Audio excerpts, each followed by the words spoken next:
स्वागत है आपको मार्केट टाइम स्ट्रीम में। इस वक्त आप देख रहे हैं बाजारों की चाल। मैं अनुषा गुप्ता बात करेंगे बाजार की चाल में कमेटी बाजार को लेकर पिछले हफ्ते जिस हिसाब से देखने को मिला है, अब आने वाला हफ्ता किस तरह से देखने को मिल सकता है, जानकारों को इस पर क्या राय है ये जानने की कोशिश करेंगे। अब एग्री कमोडिटीज़ का बाजार किस तरह से देखने को मिल सकता है, आने वाला हफ्ता एग्री कमोडिटीज़ के लिए कैसा रहेगा।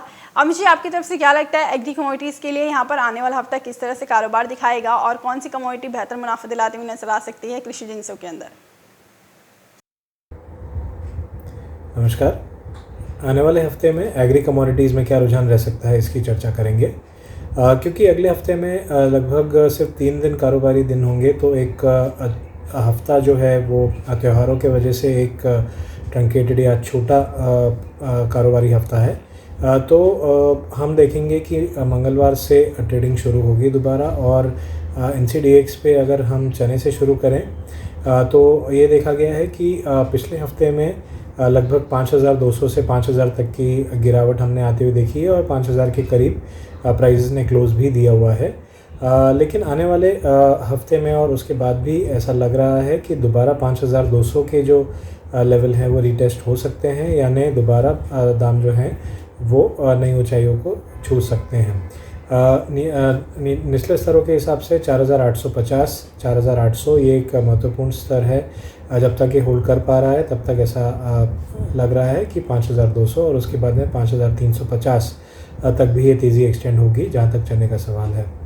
आगे बात करते हैं एडिबल ऑयल कॉम्प्लेक्स की, तो वहाँ पर हमने देखा कि सोयाबीन में लगातार तेज़ी जारी है और 5850 के जो लक्ष्य हमने पिछले हफ्ते दिए थे वो हासिल हो चुके हैं। उसके बाद एक हल्की सी गिरावट हमें देखने मिली है और 5780 के करीब क्लोजिंग आई है। तो आने वाले हफ्ते में ऐसा लग रहा है कि जब तक 5600 के ऊपर प्राइसेस सस्टेन हो रहे हैं तब तक 6000 के करीब अब प्राइसेस जा सकती हैं, यानी एक छोटी सी करेक्शन के बाद दोबारा बाइंग आने की संभावना है और अपसाइड में 6000 तक के दाम हमें देखने मिल सकते हैं। वहीं अगर हम रिफाइंड ऑयल की बात करें तो हमने 1330 से 1230 तक के लोस बनते हुए देखे, लेकिन 1265 के करीब हफ्ते के आखिरी कारोबारी दिन बाज़ार ने क्लोजिंग दी है। तो ऐसा लग रहा है कि दोबारा 1300 के करीब प्राइसेस अग्रसर हो सकती हैं और अल्टीमेटली 1330 की ऊंचाई को दोबारा छू सकती हैं, यानी जो ऑल टाइम हाइज बने थे वो रीटेस्ट हो सकते हैं। तो अभी भी रिफाइंड ऑयल में मेरे हिसाब से तेज़ी की संभावना बनी रहेगी। वहीं CPO में भी अगर हम देखें तो MCX पर हमने अगर अप्रैल वादा देखा या मार्च वादा देखें तो 1130 के करीब ट्रेडिंग कर रहा है और ऐसा लग रहा है कि इसमें भी जो भारी गिरावट आई थी 1180 से 1110 तक की, उसकी एक रिकवरी स्टार्ट हो चुकी है और 1160 से 1165 तक के लेवल हमें दिखाई दे सकते हैं। तो ब्रॉडली एडिबल ऑयल कॉम्प्लेक्स में जो तेज़ी है वो बनी रहने की उम्मीद है। वहीं अगर हम सरसों को भी देखें तो काफ़ी डिसेंट फॉल आता हुआ देखा है, वहाँ से एक रिकवरी हमने देखी है।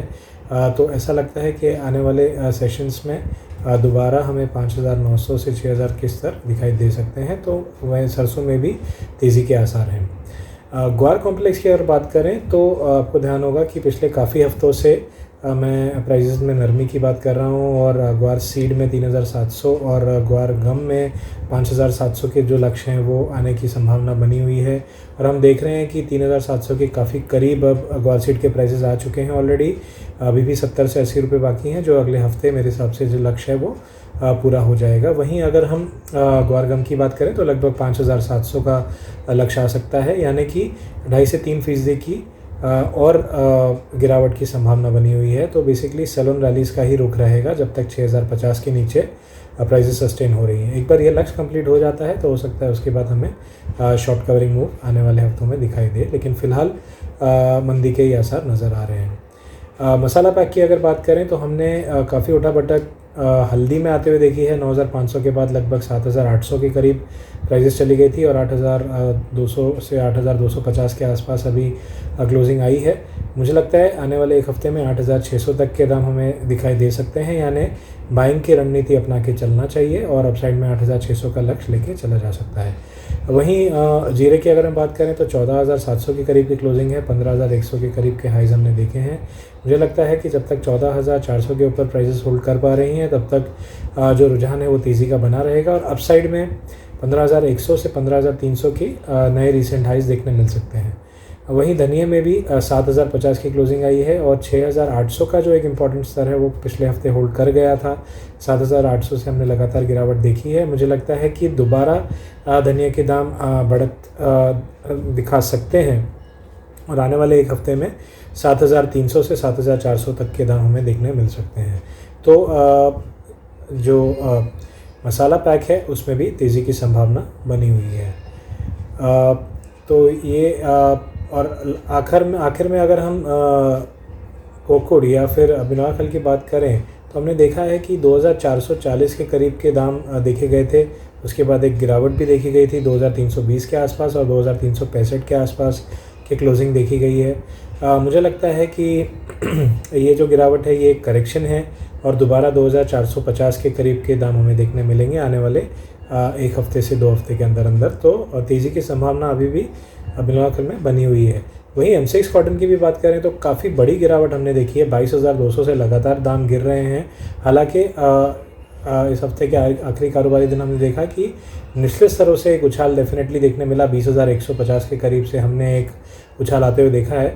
मुझे लगता है कि ये जो एक शॉर्ट कवरिंग मूव है ये आने वाले एक हफ्ते उससे भी आगे एक्सटेंड हो सकता है और 20,800 तक के दाम हमें आने वाले दिनों में देखने मिल सकते हैं। तो M6 कॉटन में भी मैं तेज़ी की उम्मीद करूंगा इन स्तरों से और बाइंग आने की अच्छी संभावना बनी हुई है। तो ये था एक दौरा कि एग्री कमोडिटीज़ में क्या रुझान रह सकता है आने वाले हफ्ते में। धन्यवाद जी, यानी यहाँ पर आने वाले वक्त के लिए काफ़ी तेज़ी की तरफ यहाँ मसाला पैक देखने को मिल सकता है। सारे जानकार यहाँ पे मसालों के अंदर एक तेज़ी के ही संकेत देख रहे हैं और जीरा और धनिया उसके साथ अब हल्दी वापस से एक बार तेज़ी पकड़ती हुई नजर आई है। तो कमोडिटी बाजार के अंदर एग्री कमोडिटी वापस से तेज़ी की तरफ देखने को मिल सकती है और अमित सजय के मुताबिक यहाँ पर खाद्य तेलों के अंदर भी वापस अच्छी खासी खरीदारी देखने को मिल सकती है। सोयाबीन वापस से एक तेज़ी की तरफ देखने को मिल सकता है। तो ओवरऑल बाजारों के अंदर यहाँ पर खरीदारी की सलाह। बिनौला खल के अंदर भी तेज़ी के संकेत यहाँ पर देखने को मिल रहे हैं, तो खरीदारी करके आप चल सकते हैं। अभी के लिए बाजारों के चैनल में बस इतना ही। अमित जी बहुत बहुत शुक्रिया आपका, आप हमारे साथ जुड़े और तमाम जानकारी इस वक्त आपने दी जिससे आपसे कमोडिटी बाजार के बारे में बताया। तो बाजारों के चैनल में बस अभी के लिए इतना ही। आगे खबरें देखने के लिए देखते रहिए मार्केट टाइम्स टीवी।